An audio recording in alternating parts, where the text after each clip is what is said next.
It's WWE Money in the Bank and Monday Night Raw with a SmackDown prediction. I'm non-expert David Shepard, and here we go. The Golden Truth versus Breezango.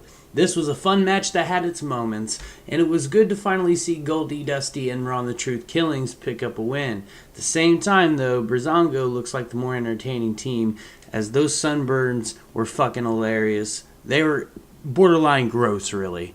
Skin peeling off, everything, just nasty stuff. But Dodongo and Mr. Febreze, they have a really good chemistry together. Ron and Goldie, somewhat, but it's mostly the we're both old and still trying to be funny chemistry, rather than the we're underutilized and we're trying to make a good impression chemistry. 3 out of 5 overall for that match. As for a pre-show match, it was very good. Entertaining stuff all around. Seth Rogen's backstage and he walks up on Antonio Claudio Cesaro and wants to chop it up. Cesaro ain't got no time for no chop and tells Zayn to do it however he wants. Cesaro will do it how he wants. Antonio walks off.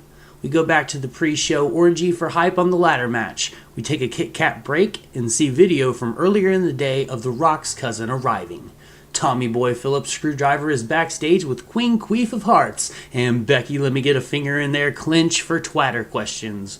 Clinch talks about the cure for insomnia, that's Bret Hart, and Cactus Sack being inspirations to her vajayjay growing up. Queef names Stop or My Uncle Will Touch Me. Her uncle is Bret Hart. Sean Hickenbottom and the Nacho Man Randy Poffo, fuck yeah, as her vajayjay idols.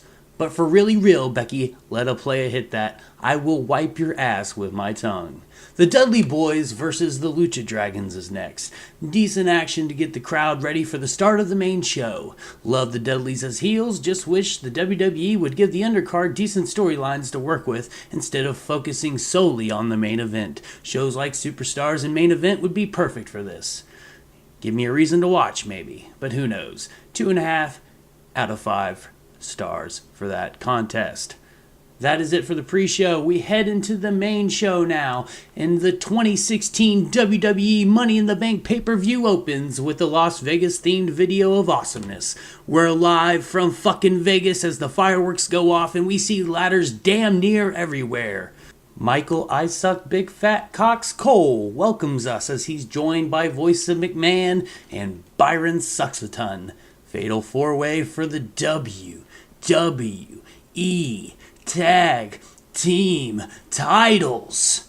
Enzo Amore and Big Cass versus the Vaudevillains versus the Club versus the New Day.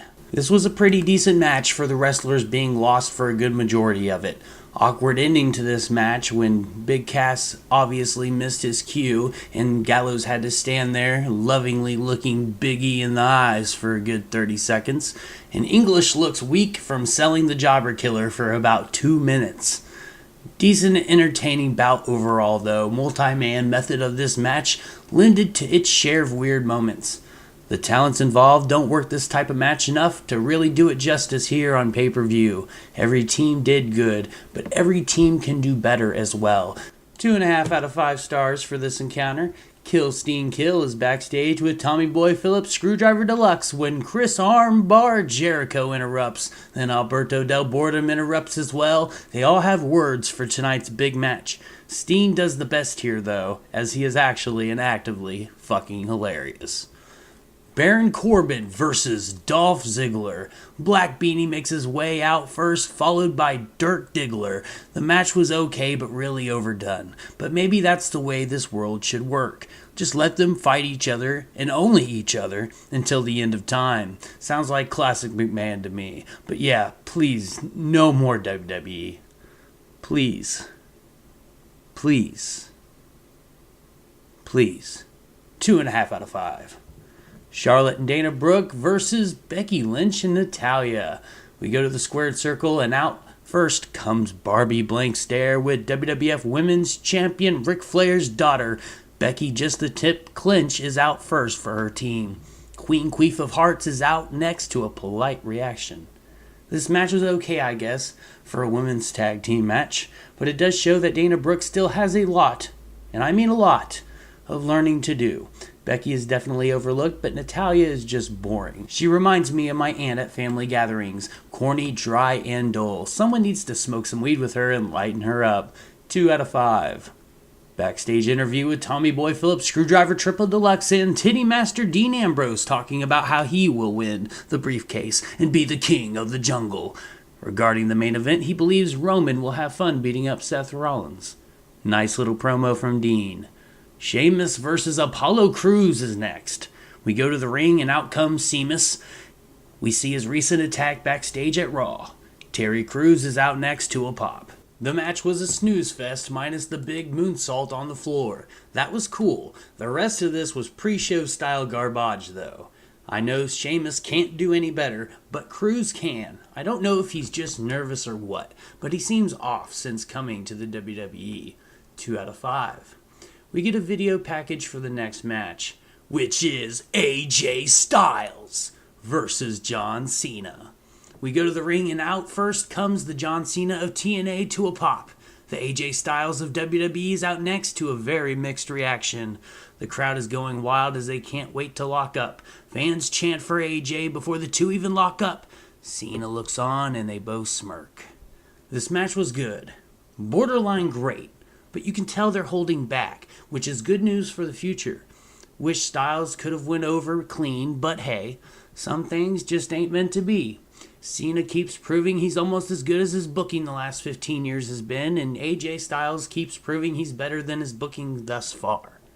Good match overall, though. 3 out of 5. Though, did we really need the jobber killer ender? We really didn't, though if it had to happen, I accept it. Next is the Money in the Bank ladder match. Chris Jericho versus Cesaro versus Sami Zayn versus Alberto Del Rio versus Kevin Owens versus Dean fucking Ambrose. We go to the ring and out first comes Armbar. Antonio Claudio Cesaro is out next as we see the Cesaro section. Seth Rogen is out next to a pop.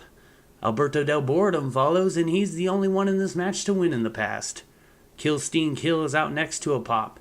Titty Master is out last and he gets the best reaction. This was a good ladder match overall. It loses points with me for 2 reasons though. The first is that some of the spots just came off as too choreographed with a little too much going on into setting the ladders up in cute positions. The second is that I've seen these 6 guys in the same ring way too much in the past few weeks on Raw and SmackDown, and it sours the match itself because in most ways it's just I've been here and I've done this, only this time there's ladders. It gets an extra point though for the brutal Michinoku driver Sami Zayn did to Kevin Owens on the thin part of the ladder. That shit was sick. 3 out of 5. United States title match. Titus O'Neil versus Rusev. We go to the ring and Miss TMZ, CJ Lana, makes the introduction for United States champion Bulgarian Boar. Titus half-naked O'Neil is out next, and he makes out with his son at ringside. Everything about this match sucked really hard and was pretty much a glorified piss break. Titus looked nervous and lost. He had 0 intensity in this match compared to the build-up before. Best part of this segment was Rusev telling O'Neil's kids that his daddy is a loser. 1 out of 5. Then, the main event. The WWE World Heavyweight title match. Seth Rollins versus Roman Reigns. Out first comes Seth Rollins to a pop. Boos start up before WWF World Heavyweight Champion The Rock's cousin even makes his way out.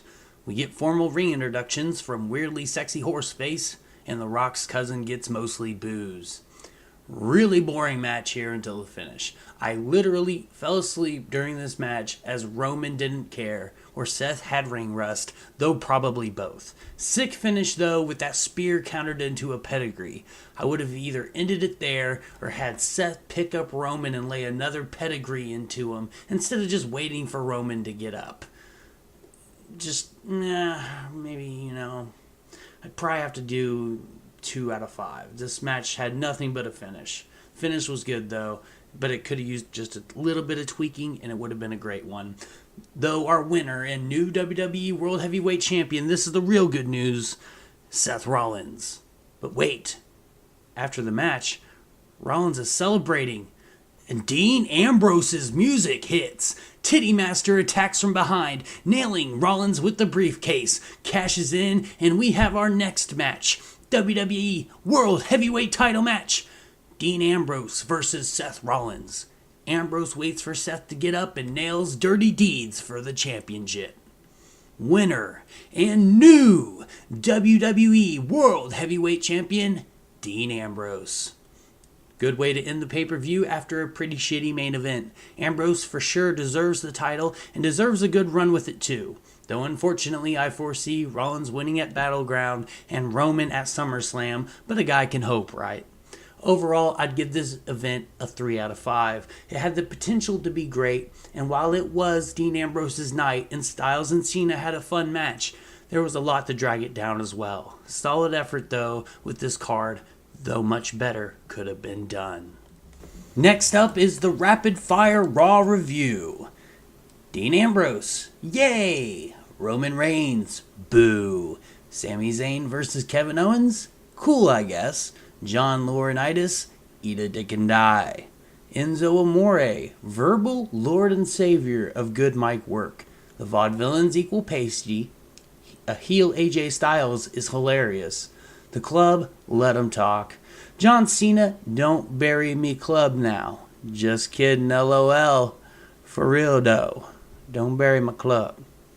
Becky versus Natalya, kill me please. Sasha versus Charlotte. Well, maybe don't kill me just yet. Zack Ryder. Will WWE just do this guy one actual favor and fire him already? Balding Corbin. Nuff said. The Wyatts versus the New Day. Sure, I guess. Why not? Titus O'Neil. Put on some pants and kiss your son on the forehead or cheek. Quit being weird about it. If only Jericho was in the ring as good as he is on the mic. He still does okay, but it's always been the weakest part of his game. Even so, though, he is still one of the best in the world. Reigns versus Rollins is and has been fucking boring. Just keep booking Ambrose like Stone Cold Steve Austin and you'll be fine. Good job, Titty Master. Good job. Next is the SmackDown prediction. Pay attention to the beginning, where I see Seth Rollins, Dean Ambrose, and Sami Zayn. I can't predict any more there, as it's quite fuzzy. You're going to want to skip the Sheamus match, as I see, and actually skip the show, really, until the top of the hour and watch AJ Styles get an insignificant victory over someone in the tag team division. Main event? May want to see it. Though don't be surprised if we just have to watch it again on Monday. I see Rollins on one side of the ring and Sami Zayn on the other. That is all I foretell. That is all I see. That is all I predict. I'll let you know my overall thoughts when I see the show. If you enjoyed this episode of the Non-Experts Wrestling Review of WWE Money in the Bank, Rapid Raw Thoughts, and my SmackDown predictions, then please like, share, comment, and subscribe. Follow me on Twitter at mshepard07 and at @the_non-experts. Y'all have a wonderful night.